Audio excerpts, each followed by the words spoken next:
Hello friends and students, I am Sandeep Patidar from platinum study classes. आज हम numerical करने वाले हैं 49th numerical of thermodynamics and 11th numerical of second law of thermodynamics. Okay, तो second law का numerical हम देखते हैं। क्या दिया हुआ है? Heat pump for industrial use. Industrial use का मतलब है कि हीट पंप का पर्पज़ है डिज़ायर्ड प्लेस को हीटिंग प्रोवाइड करना या हॉट गैसेस या हॉट एयर सप्लाई करना। ओके, हॉट एयर सप्लाई करना। अगर वो हॉट एयर ह्यूमन कंफर्ट के लिए यूज़ होती है तो नॉर्मली हम घर में जो हीट पंप हैं उसको हम कंसिडर करते हैं। और अगर वो हीट पंप हाई टेम्परेचर की एयर को सप्लाई करता है, इसका मतलब हम बोल सकते हैं कि इंडस्ट्रियल यूज़ है। ओके, जैसे कि ड्राइंग ऑफ क्लॉथ्स, मतलब टेक्सटाइल इंडस्ट्री में हम यूज़ करते हैं। Working on reversed Carnot cycle takes in energy from a reservoir maintain, मतलब जो हीट पंप है ये एनर्जी ले रहा है कहाँ से? 5 degree centigrade and deliver it to the another reservoir where temperature is 77। इसका मतलब है कि जो हीट पंप है ये दो टेम्परेचर लिमिट्स के बीच में काम कर रहा है, 77 degree centigrade and 5 degree centigrade. Okay, 5 degree centigrade से हीट को एक्सट्रैक्ट कर रहा है and 77 degree centigrade desired place पे हीट को रिजेक्ट कर रहा है। मतलब एग्जांपल ले लें हम कि टेक्सटाइल इंडस्ट्री में कपड़े को सुखाने के लिए, टेक्सटाइल को ड्राई करने के लिए 77 डिग्री सेंटीग्रेड की हॉट एयर हम उसके ऊपर ब्लो कर रहे हैं जहाँ पे हमें रिक्वायर्ड है। The heat pump is derives power for its operation from a reversible heat engine। Reversible heat engine से पावर ले रहा है। तो एक चीज़ क्लियर हो गई कि एक हीट इंजन से एक हीट पंप चल रहा है। तो जल्दी से हीट इंजन बनाते हैं और हीट पंप बनाते हैं। हीट इंजन से हीट पंप को रन कर लेते हैं।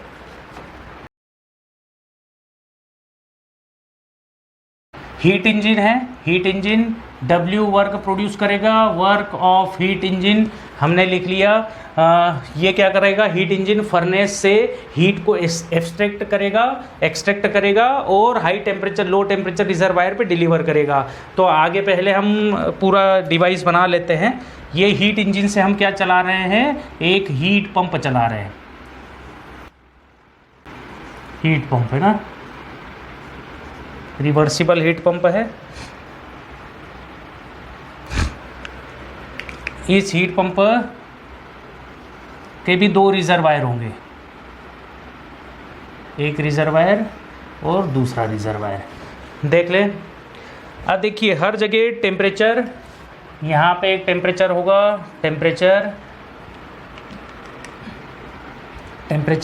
इनके नाम नहीं दिए। आप हमेशा कोशिश क्या करेंगे कि T1 must be greater than, आपने कोशिश करना है T1 must be greater than T2 और ग्रेटर देन और equals to T3 and greater than T4।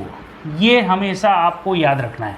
मतलब जो सबसे ज़्यादा टेम्परेचर होगा उसको T1 कहें, जो कम है उसको T2 एंड T3 कहें एंड देन T4 कहें।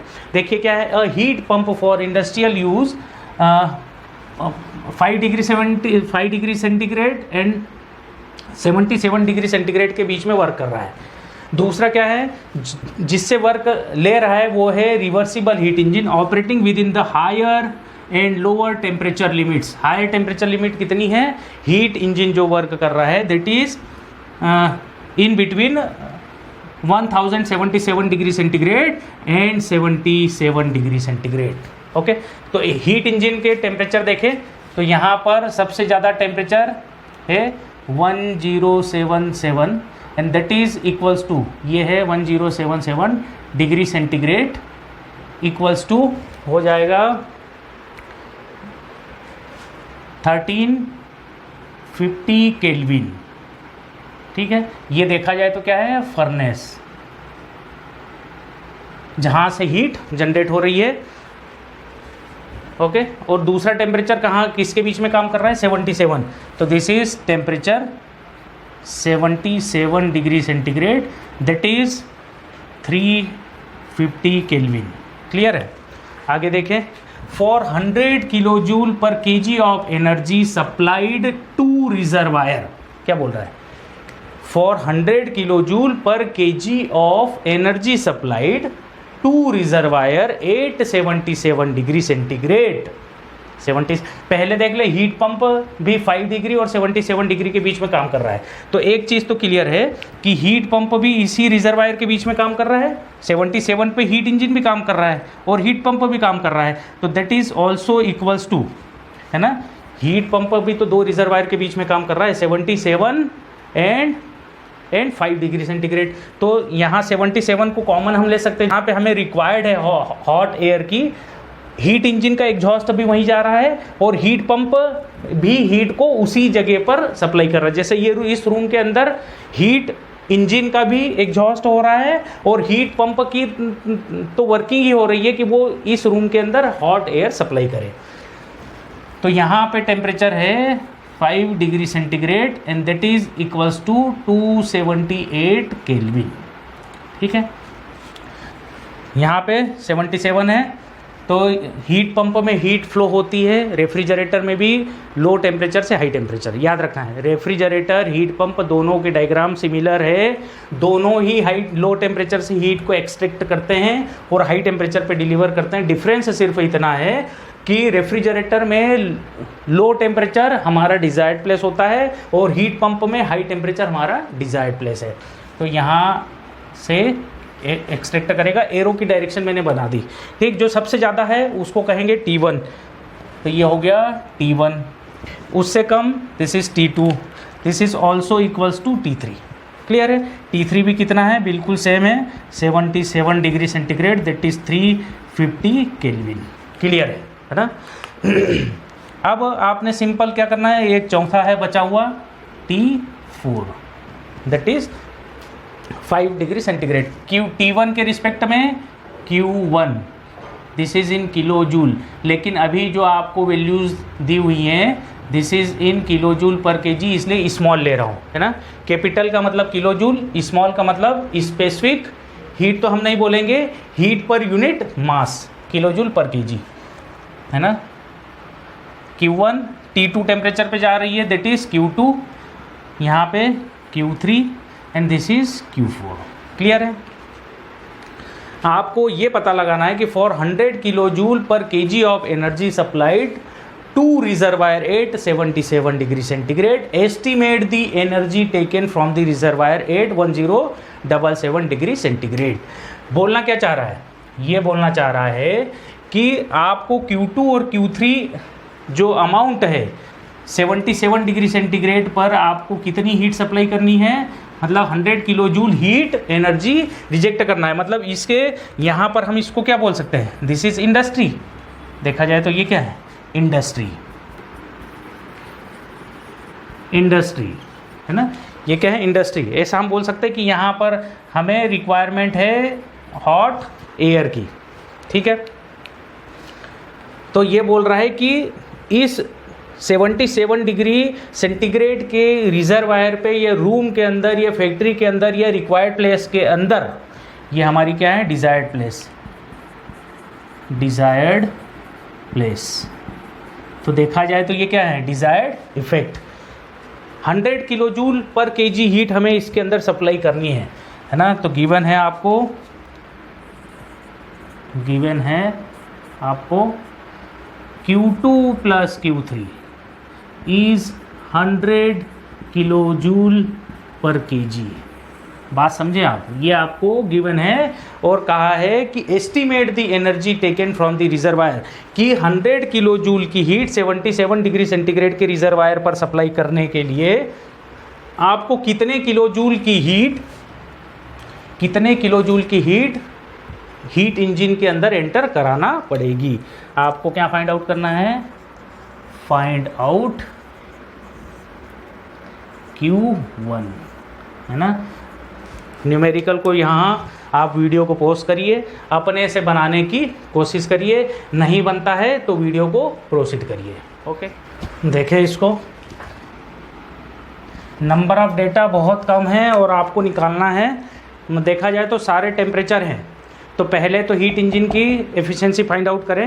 ये क्या होगा, दिस इज इक्वल्स टू क्या होगा, Q1 माइनस Q2, और यहाँ पे क्या है, W हीट पंप, ये क्या है, W हीट पंप क्या होगा, Q3 माइनस Q4। ओके, इससे ये कपल्ड है, चल रहा है। ओके, सबसे पहले हीट इंजन की एफिशिएंसी देखें। Efficiency of heat engine, efficiency क्या होता है, work output divided by heat input. Work output क्या है, W heat engine divided by heat input क्या है, that is Q1। Okay, W heat engine क्या है, देखो Q1 is W heat engine plus Q2, है ना। मतलब अगर मैं यहाँ पर थोड़ी इन्फॉर्मेशन लिखूँ तो Q1 equals to W heat engine plus Q2। तो यहाँ से हीट इंजन क्या मिला, Q1 माइनस Q2। तो लिख सकते हैं Q1 minus Q2 divided by Q1। Okay, temperatures की टर्म में लिखें तो W heat engine equals to T1 minus T2 divide by T1। Direct भी लिख सकता था, है ना। तो एफिशिएंसी की equation T1 is 1350.350 and divided by higher temperature 1350। यहाँ से एफिशिएंसी ऑफ हीट इंजन की एक इक्वेशन मिल गई। एफिशिएंसी आई 0.74074, है ना। जो वैल्यूज़ आपको मिलती चली जाएं उनको ABC कुछ ना कुछ नाम देते जाएं, है ना। क्लियर है, आगे चलें। एफिशिएंसी हो गई, COP देख लें। COP of the heat pump. COP क्या होती है, COP is desired effect divided by work input. With desired effect divided by work input. Desired effect यानी हमें क्या चाहिए, हमें चाहिए Q3 अमाउंट ऑफ हीट को एक्सट्रैक्ट करना है, हमने एक्सट्रैक्ट करना है। और इसके लिए हमें क्या है, W heat pump in, heat pump को पावर देना पड़ेगी, that is Q3 divided by Q3 minus Q4। Q4 is what, Q4 is W heat pump plus Q4 नहीं, Q3 हम कहें, Q3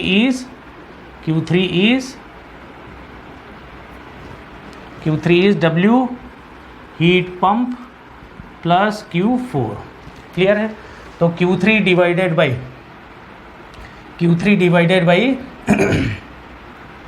Q3 माइनस Q4। ये इक्वेशन में इसलिए लिखता हूँ कि COP of the heat pump, हमें टेम्परेचर की इक्वेशन चाहिए तो इन टर्म्स ऑफ टेम्परेचर लिख दे, T3 minus T4 and that is equals to T3 is 350 divided by 350 minus 278। तो यहाँ से COP of the heat pump हमें मिल गई। Answer is 4.8611। ये COP है ना, COP है, इसको कह दिया B। ठीक, यहाँ तक तो हमने कर लिया सॉल्व। अब और कोई हल हमारे पास है नहीं, यही पता है कि W heat engine equals to W heat pump. Simple सा लगा दें कार्नोट प्रिंसिपल, हमारे पास बहुत ही कम डेटा है और हमें फाइंड आउट करना है कि Q2 और Q3 100 ऐड करने पर 100 आ रहा है। ये 100 यहाँ पर सप्लाई करने के लिए आपको कितना Q1 इंजन को देना पड़ेगा, ये पता लगाना है। तो हम क्या करें, फ्रॉम कार्नोट प्रिंसिपल और Clausius inequality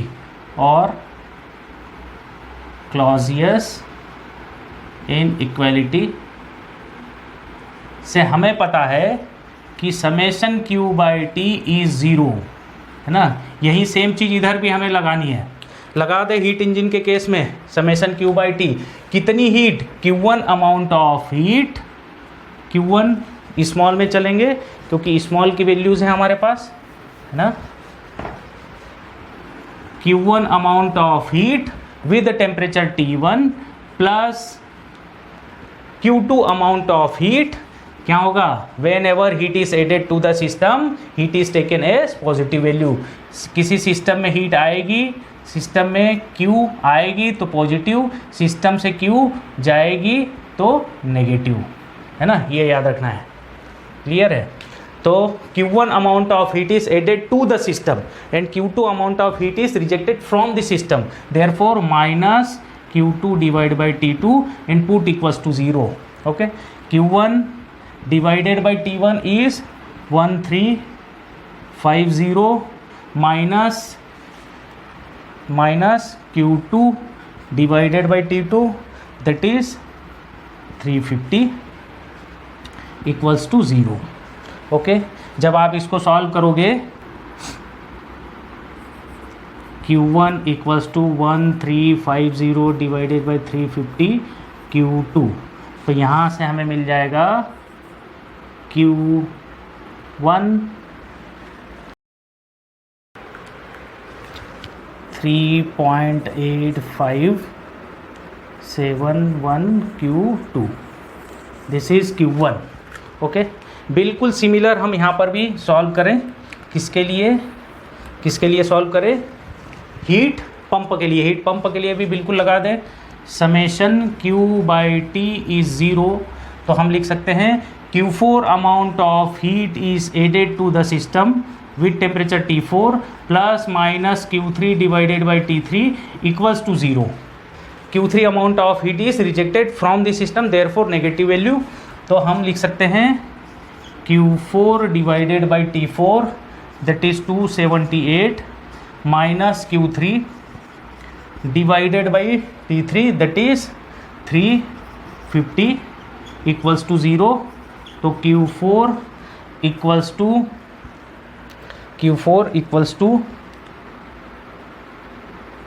278 divided by 350 Q3। Okay, तो यहाँ से हमें मिल गया Q4 इक्वल्स टू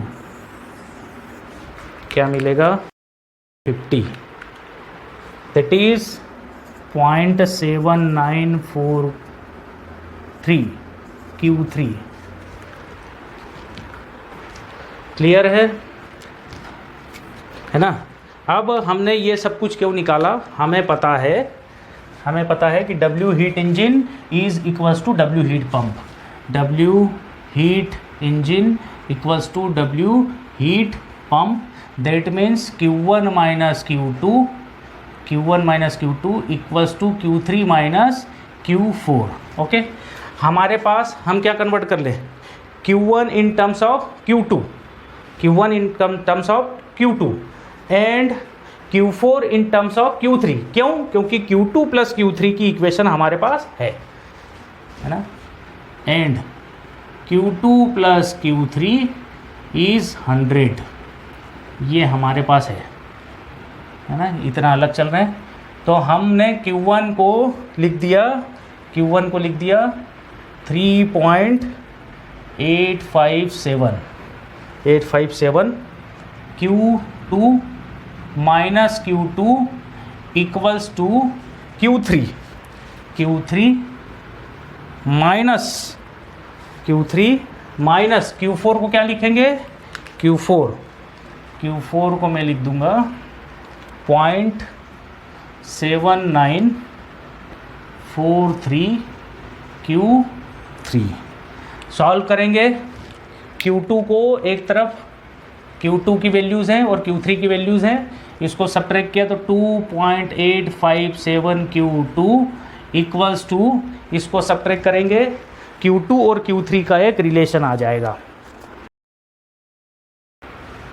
0.2057 Q3, इसको इसके डिनोमिनेटर में लिया है तो हमें मिल जाएगा Q3 इक्वल्स टू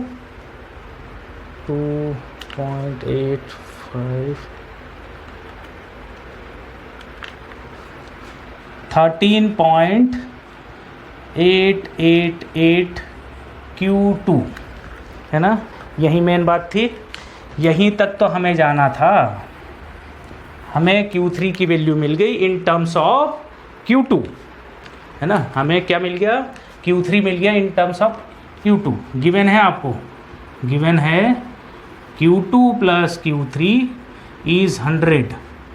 तो Q2 को Q2 रहने दें और Q3 को लिखेंगे 13.888, Q2 इक्वल्स टू 100। इसको सॉल्व करने पर आपको मिल जाएगा Q2 की वैल्यू, Q2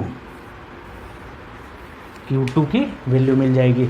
सॉल्व करें, 6.7167 किलो जूल पर केजी। हमें निकालना क्या है, Q1 चाहिए।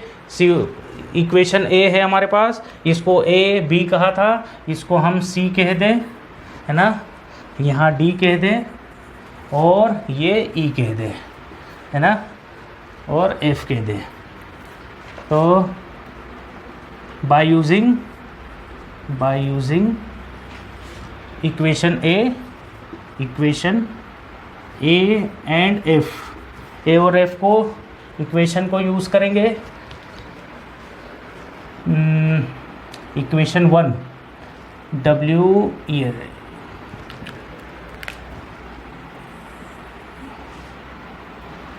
हीट इंजन और इक्वेशन 1 को यूज़ करेंगे। Efficiency of heat engine is equals to Q1 minus Q2 divided by Q1। Values रखें, एफिशिएंसी की वैल्यू दैट इज़ 0.740 यहाँ रखेंगे। इसको इरेज करता हूँ मैं, इसमें यूज़ कर लेते हैं।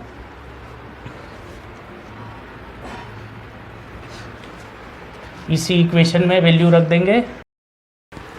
हमें Q1 चाहिए, तो 0.74074 इक्वल्स टू Q1 जो हमें फाइंड आउट करना है, minus Q2 is 6.7167। Okay, solve करें, डिवाइडेड बाई Q1।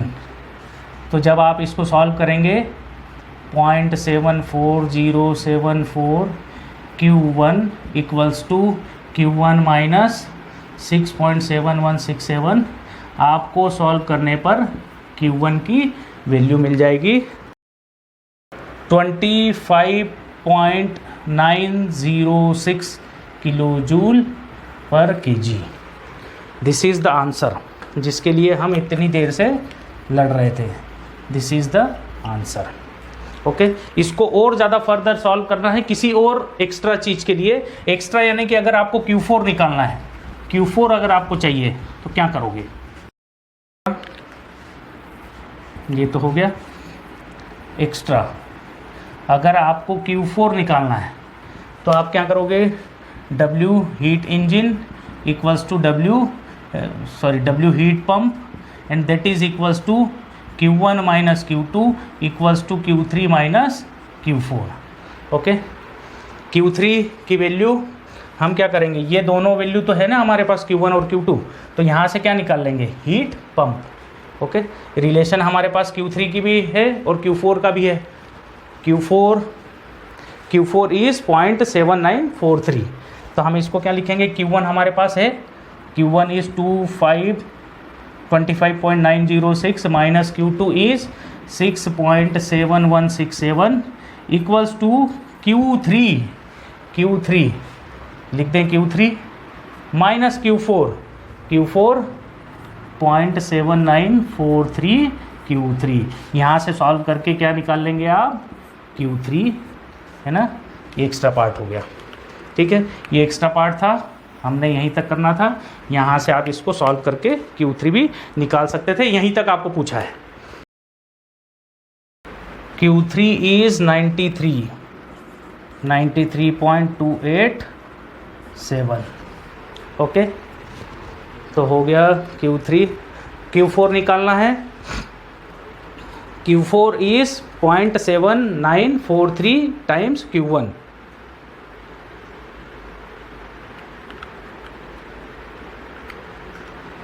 $74 और Q4 आपको मिल जाएगा 74.05 किलो जूल पर केजी।